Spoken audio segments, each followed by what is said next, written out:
Well, well, well. How are we doing this evening or morning? It's for me. It's 1 in the morning, Sunday. Yeah, and I thought, you know what? I'm just so excited. I think I'm gonna go ahead and jump on right now. I put on my blue light blocking glasses.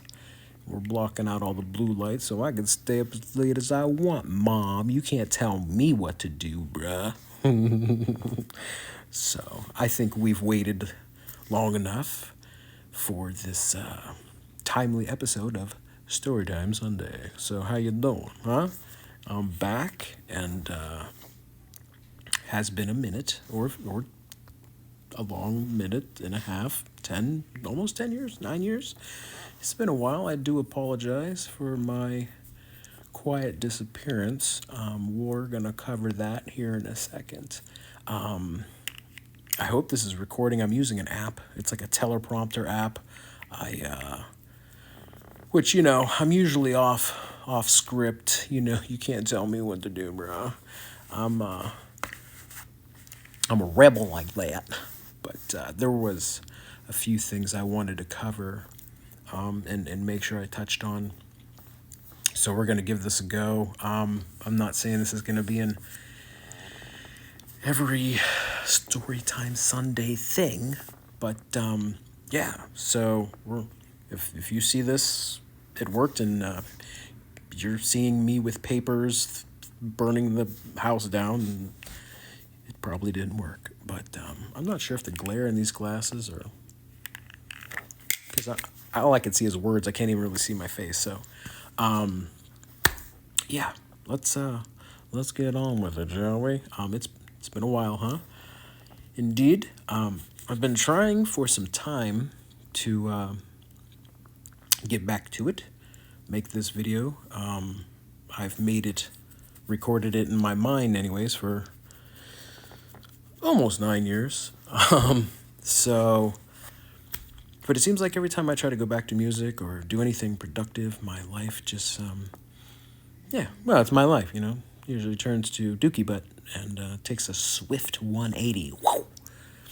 But with that, let's try and keep this remotely positive, as I'm a little excited to get back on the horse, shall we say. Ironically, I do believe it is the year of the horse, or it's about to be the year of the horse. I don't know how that works, because our new year, anyways, it doesn't matter. First off, most importantly, I'd just like to say how much I love and miss you all. It's been quite a while since I've done one of these, and so I do apologize. I may be a little out of practice. So, but yeah, I definitely want to say thank you, and much gratitude, and miss you guys. The shows, the people, the jam sessions, the camaraderie, just the community. I think I probably missed that the most. And it's cool because I get to see things online. I've been out of the loop for a while, but it seems like people are still stopping by and playing a tune or two. So from around the world, and that's really unfathomable, really, because I haven't been productive and done anything, or even made a squeak, not even a peep, in close to a decade. And so for people to be able to still remember who the hell I am and listen to my music, that is just befuddling. I love you all for that. Thank you. That means a lot. Okay, let's begin. Let's start. We shall go all the way back to the beginning. Not my childhood. that's therapist territory. But we'll go back about 9, 10, 11, 12 years. I was a local nobody musician working my way up through the rankage of Cleveland, the Cleveland music scene, many a year ago. Was hitting it hard for about 2, 3 years. Played with quite a few of my favorite musicians, national touring acts, you know, musicians that I was a big fan of. Had lots of fun, most importantly. Come and you know what? Before we jump any further, I would like to point out because so many things have transpired in almost a decade that I want to touch on a few things and then we'll get back on track. But I was coming up around the time of a little underground local Nashville rapper out of Nashville, Tennessee, who at the time was just starting to make some waves in the underground. A rapper who not only did I become a fan of quite quickly, but I was trying to talk to the venue. I was playing in Cleveland at the time. The booker that this guy out of Nashville, he's friggin' awesome. You should have him come up and play a show. And at the time I would play locally, sell some tickets, promote some shows, help out the venue, promote, just make it happen, Captain. And I'll never forget that he said, I know who the artist is. I think it'd be great. I'd love to have him, but I don't think any of the tickets wouldn't get sold. I don't think anyone would show up. And at the time, I was one of the highest ticket sellers for the venue. Any show I went on, I went above and beyond. I was driving all over Northeast Ohio, meeting the fans and the people of all the bands and the artists that were coming through, and my peeps. And I grew with the relationship and the community, and I still love you guys to this day. And I'm telling him, like, look, man, you get this guy in here, and I will make sure personally that I go above and beyond to help sell these tickets and hand deliver them. People are knocking on people's doors. That's literally what I did. So, at this point, I'd played with, the national touring acts that would come through 2, 3 times a year. It's like, it just kind of became like a revolving door, which, I was still happy to play the shows, but it was, to get someone fresh in and someone I was a big fan of and someone I knew that was going to be something very big and special. And boy, was I right.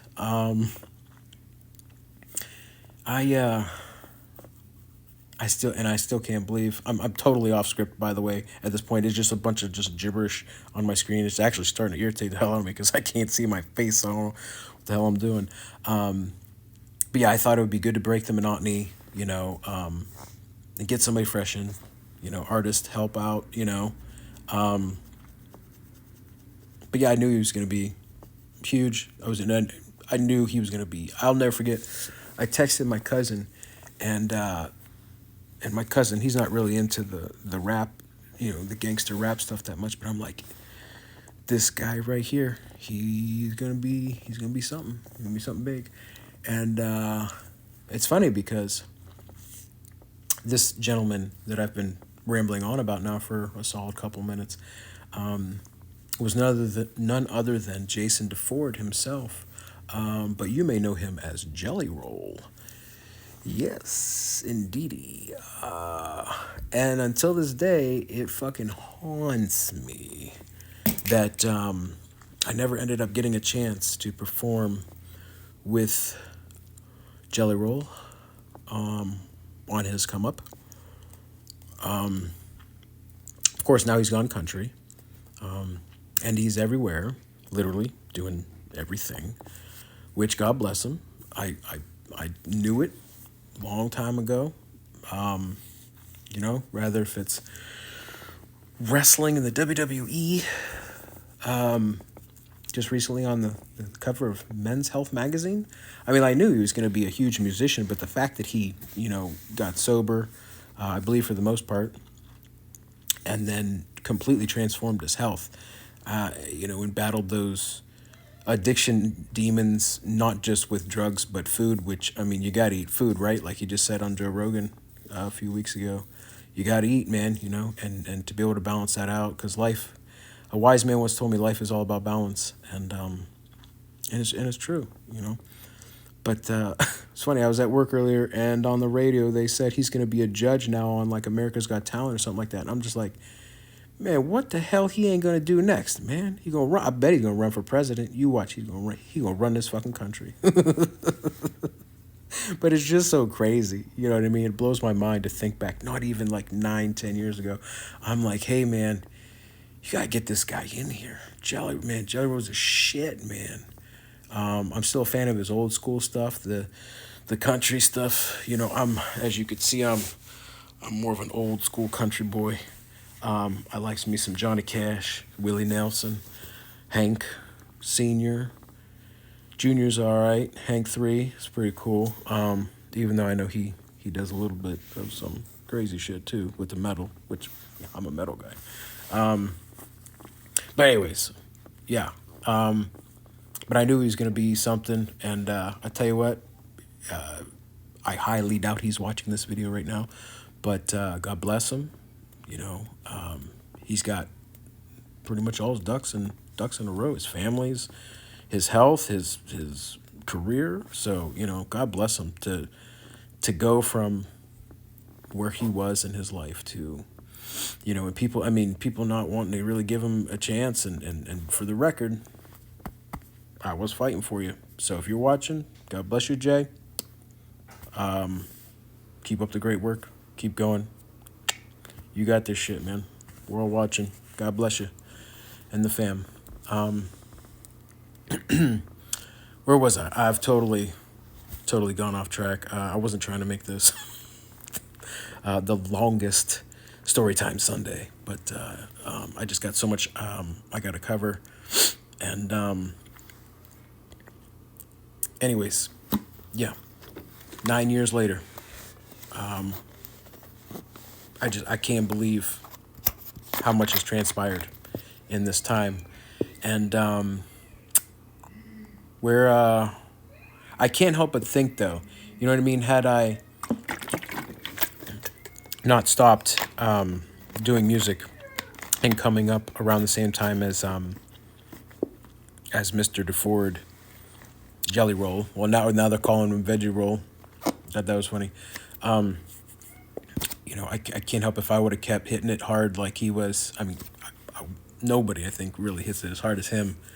But that dude's playing five shows a night or a week, not a night. I'm sorry. It's been a long day.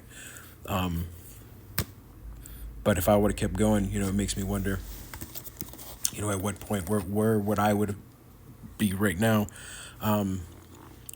Brings me to the second half of the Storytime Sunday. Why I quietly disappeared and walked away, and this is where it's going to get a little uncomfortable for me. So I don't normally like to open up about my personal life, but with today and social media and people,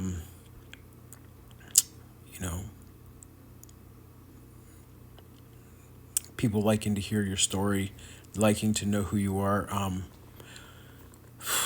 I like to keep it kayfabe, like the Undertaker. You know what I mean? Like I just want to just do the art and put out the music, and I don't really feel comfortable opening up too much about my personal life.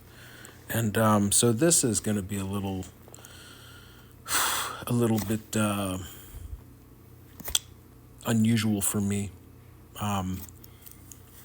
But I have a son. With he has special needs. He's autistic. He's also type 1 diabetic. My last big show in Cleveland, at the Cleveland Agora, my son had gotten sick, and he had to be hospitalized for a few days. I want to say it was like strep throat or something like that. I forget. Something, it could have been. He was really young. He was like 4-ish maybe. And what was crazy was that show was easily going to be the biggest show of my entire life. Not just my career as a solo artist, but I mean, because I've played, I've been in bands, I've played other shows at other venues in Cleveland and various places, and it was kind of like my dream show, if you will. You hear a lot of musicians talk about like Madison Square Garden, and Madison Square Garden, you might as well play like the Olympics or something. It's just like one of those things for me where it's like, Madison Square Garden's not really my, like, if I never play Madison Square Garden before I die, I'm gonna be okay with that. For me, it was always about Cleveland. My favorite artists came out of Cleveland and Ohio, just period, you know.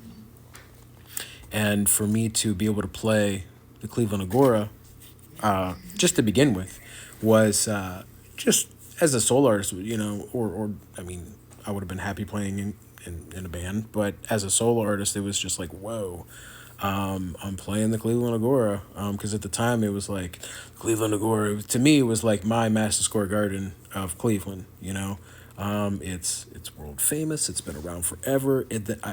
When I was 16, I saw 6 Feet Under play there at the ballroom, and it was like, man, I want to be able to play that venue, and I started getting the opportunity to do that.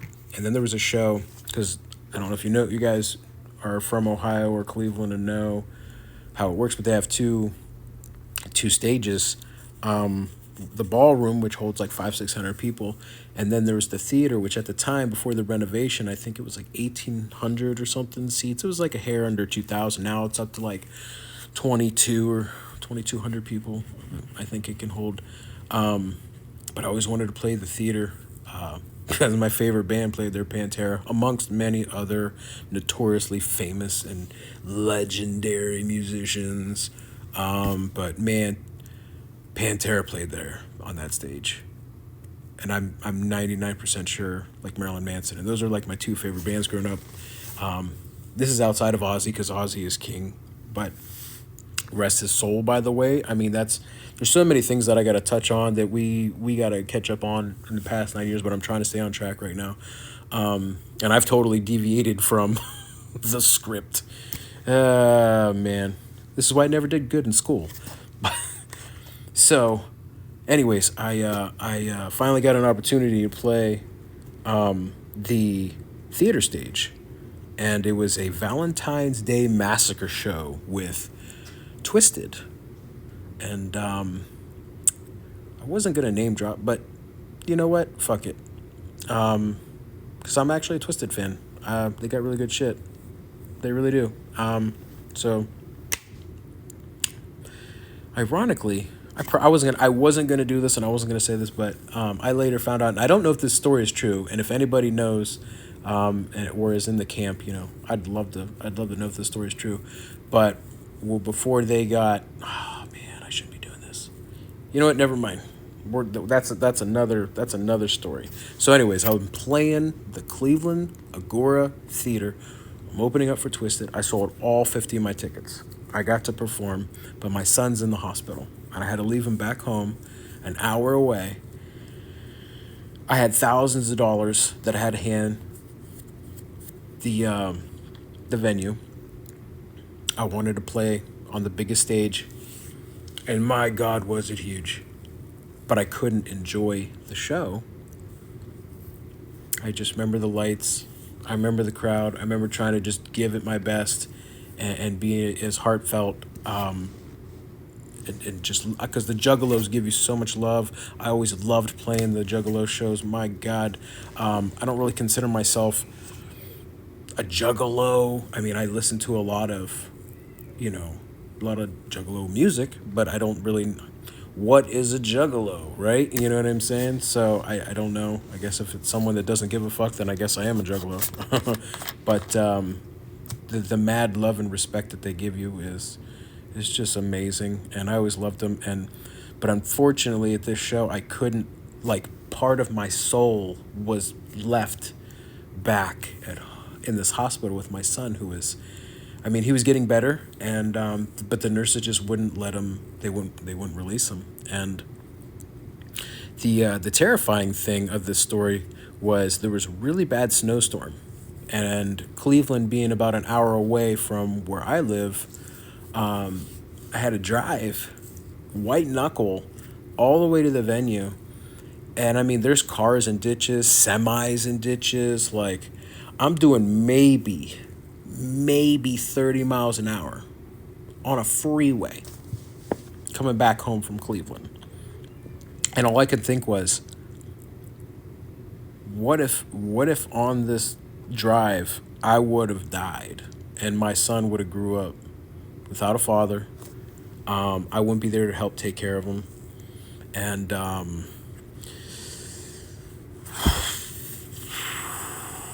yeah, see, this isn't this is getting a little bit deeper than I had originally planned on going.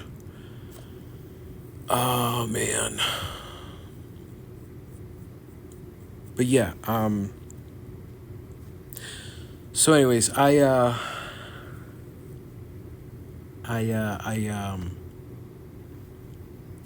slowly started kind of pulling back, tapering off, putting the dream on a shelf. Um, you know, family comes first. And because the fact that, he's my only son, he's my special little dude, he's my best friend, you know, and as much as I love doing music, and it's therapeutic and it's rewarding and it's giving and it's, I mean, I've had people write me and tell me that they were suicidal and my music helped them help get them through not taking their life. And fuck fame, fuck platinum plaques, fuck mansions, fuck Rolls Royces, fuck every drugs, fuck prostitute, hoes, fuck everything. When someone says, hey, your music got me through the hell that life can be, and believe me, I know. I've looked the devil in the eyes on multiple occasions. It's not a fun time. I don't recommend it.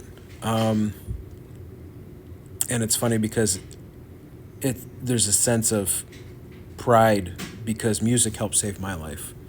And but then again, so did my children.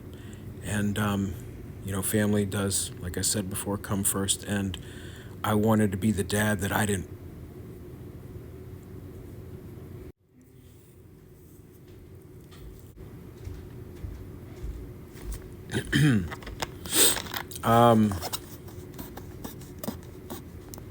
Yeah.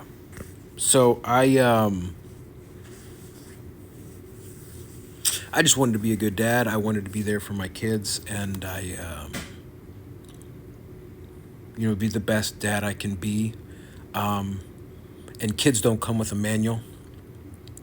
And even when you think you're doing something right, you don't know, because kids, they absorb everything. They're like fucking sponges. They have like magnifying glasses. They have telescopes. They're analyzing everything, and you don't know how any little thing you say or do is going to affect them. And I'm not a damn psychologist, for the love of God. But I knew at the very least I had to be present with my children because, me and my father had a really complicated relationship, to say the least. But even if I wasn't going to be the best dad, at least I knew I was going to be a dad who was going to be there, And I didn't want to end up dead on the side of the road, frozen to death. So I decided to put music on the back burner. And to be honest with you, I didn't think that we'd be having this conversation right now. I don't even know if this thing's recording, to be honest with you. I guess we'll find out. It's an app, so, and I don't know if I have to pay for it. But Let me just try and stay on track here. So yeah. Anyways, the weather was terrible.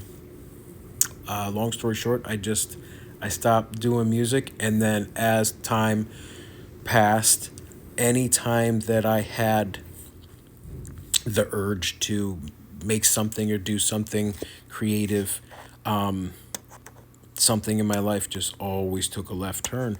There was always a setback. There was always financial struggle. There was always, and we're going to get into this in episodes down the road. But my father ended up getting sick and passing away, which again we'll cross that bridge when we get there. But there was a lot of things that in my life that has transpired over the past 9 years, including the uh, the little pandemic that happened there for a few years. You know, again we got a lot to talk about, but for now I know I'm really stretching the time rambling on. I did not expect this to go as long as it's going. I don't even know where I'm at in my my teleprompter. You don't put me on live television. I'll tell you right now. Don't give me no microphone because I'll just start rambling on. The rambler, the gambler, the backbiter. So, anyways, yeah, I drifted slowly into a quiet retirement, and yeah, anytime I ever try to do anything productive and come back, my life would just fall apart. And this, wow, I didn't expect this to be so. It's like a therapy session. I appreciate you listening to me ramble on about my life, free of charge, pro bono. Man, this is. Whew, I'm so. Are you sweating? I'm sweating. It's hot. Maybe shouldn't have wore the Johnny Cash hoodie. No, I'm just kidding. Totally, I wear a Johnny Cash hoodie all the time. It's my favorite. Yes. So let's go to the third and final portion of the Storytime Sunday here. So I guess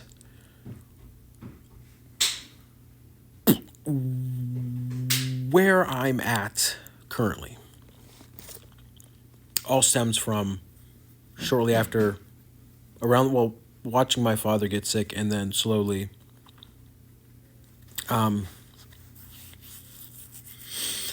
when you're standing in front of a box and your dad's laying in it and you're just looking at him and you're like, that's the dude that brought me into the world. And forget all the like the complicated father son stuff. When you realize that father time is always lurking around some corner, you realize that time is your most precious commodity. And I don't want to be like Tony Robbins says on the rocking chair. Calls it the rocking chair test. If you imagine yourself 80 years old, 90 years old, and you're sitting in a rocking chair and you're just waiting, time's up, and you look back on your life and you go, should have did that. I should have went back. I should have finished the story. I should have seen where that storyline went. You know what I mean?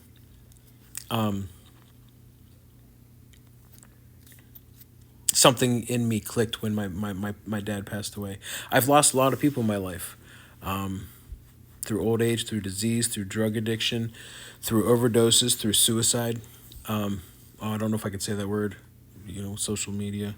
Maybe I better cut that out. Unalive. I think unaliving is the proper, terms these days. But yes, time stands still for no one. And I thought, you know what? I can't let all these setbacks after all these years stop me from going back even just one more time, just to go back and just finish one song. And I started working on a song for my dad. When I was younger, I asked my pops, I said, hey, who's your favorite singer, Dad? He goes, Johnny Cash. I said, okay. I said, what's your favorite Johnny Cash song, Dad? He goes, Folsom Prison Blues, boy. I says, no shit. So I thought, you know what? I'm going to go back in just one song. I'm going to recover Johnny Cash's Folsom Prison Blues for my dad, even though my computer sucks rectum, which, again, is another freaking obstacle I've been battling as of late. And financially, I don't really have the money to get a new one or even get this one fixed. So really, I've been living on a prayer as of late, which, again, we can get into all that down the road in another story time. But I started working on Folsom, and it took me, after my dad passed away, I was like in just this another realm for like the first year and a half. You never really fully recover when you lose a loved one, but when it's somebody that brought you into this world, it really, or at least maybe it's me, I don't know. My mom seemed to take my dad's passing a lot better than me, unless she was just bottling it up. I don't know. But me, it fucked me up. It fucked me up. I'm still fucked up. I don't think I'm ever gonna get unfucked. But and to be honest with you, it took me a long time to work on Folsom Prison, and I recorded it, and then for a long time I couldn't bring myself to record the vocals, and my computer kept crashing, fucking PCs and shit, man. Oh, I can't wait to go back to Apple. Oh Lord. So I kind of use my computer crashing as an excuse to not mentally comprehend my father's passing, and to not finish the song. But as time went on, and I have a couple really cool friends that I talked to, and they were supportive, and they're like, dude, you know, because I'm like, if I do the song and I finish it and I release it, or maybe I release it, I don't know if I should release it, but I was like, if I just get the song done, it'll feel like, in a strange way, I was holding on to the song to try and get back time that I won't be able to with my father. So, but the way my one friend Anthony explained it to me, he says, but if you get the song done and you release it for the world, one, that's a tribute to your dad, and two, it's something you can always go back and listen to and remember your father by. So I'm like, whoa, dude, I never thought about it like that. And one, that blew my fucking mind, actually. And by the way, my dude Anthony's the shit. Fuck. But yeah, shout out to my dude Anthony for changing my whole perspective on the situation. God damn. All right, I gotta wrap this motherfucker up. I don't even know where I'm at in the script. I'm just gonna say fuck it. Yeah. So, Folsom Prison Blues is something that's pretty much in the bag. I was sitting on it for a couple months now, and I decided that I am gonna release it.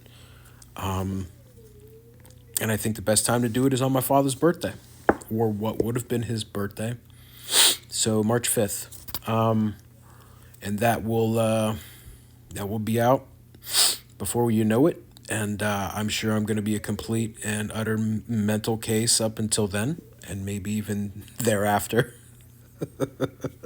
Not that much has changed in my world, but yeah. So with that, we're gonna end this episode of Storytime Sunday. I thank you for watching, and I appreciate you all. Again, thank you for all of the continued love and support. Feel free to like, subscribe, and share, and do all the the things that, with the algorithm and whatever. Or if you don't give a flying shit, I don't blame you. I've been gone for so long that I'm sure no one gives a damn. They probably know who the hell I am.